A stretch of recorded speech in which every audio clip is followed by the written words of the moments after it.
साथियों नमस्कार, मैं हूं नरेंद्र सिंह जनपद मऊ से। गठबंधन की जो पार्टियां हैं उनके नुमाइंदों का कहना है कि मोदी आएंगे तो देश का संविधान खतरे में पड़ जाएगा। साथियों, खतरे में संविधान नहीं पड़ेगा, खतरे में देश के जो राजनेता हैं 75 सालों से जो अपराधी, क्रिमिनल, माफिया, गुंडे, इस तरह के लोग जो राजनीति में पैदा हुए हैं वो खतरे में हैं। देश के संविधान में ये लिखा हुआ है, जब देश का संविधान बना तो उस संविधान में ये लिखा हुआ है कि आईपीसी की जितनी भी धारा हो, जब तक वो सत्यापित न हो तब तक आप चुनाव लड़ सकते हैं।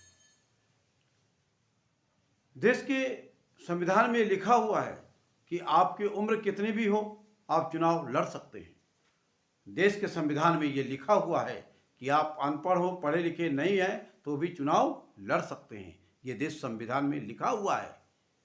यही खतरा है, इसी बात का खतरा है देश के राजनेताओं को कि कहीं इसमें बदलाव हो गया तो 42% 44% के लगभग जो मेंबर ऑफ पार्लियामेंट में नहरुमा बैठे हुए हैं उनकी जान की आफत हो सकती है। यही संवैधानिक खतरा है जिसको मैं बताना चाहता हूं, और ये सभी राजनीतिक पार्टियों के लोगों को पता है, लेकिन 75 सालों में इस पे काम नहीं हुआ।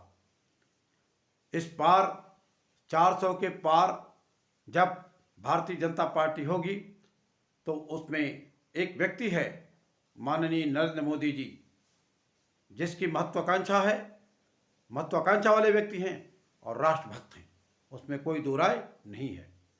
वह व्यक्ति अगर संविधान में इस तरह का बदलाव करते हैं तो मैं उनकी भूल प्रशंसा करूंगा। बाकी भी जो चीज़ें हैं वो बदलनी चाहिए, क्योंकि न्यायालय में लंबे समय तक मुकदमा चलता है, न्याय नहीं मिलता है, बहुत लंबा समय लग जाता है। कई बार जो बेचारे अपराधी नहीं हैं वो भी अपराध में लिप्त कर दिए जाते हैं, झूठे मुकदमे उनके ऊपर लगते हैं। ये सब पारदर्शिता तो होनी चाहिए, और 75 सालों से यही हुआ है। झूठे मुकदमे में लोगों को फंसा दिया जाता है और उनकी समीक्षाएं ही होने में उनकी पूरी जीवन चले जाती है।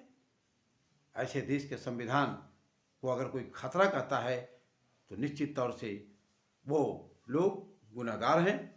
और मैं दावे के साथ कह सकता हूँ, एक कश्मीर का वो नुमाइंदा है जो फारूक अब्दुल्ला, उसका कहना है कि भारत को चाहिए कि पाकिस्तान से बात करे, नहीं तो कश्मीर में मैं लिख के देता हूं खून खराबा होता रहेगा।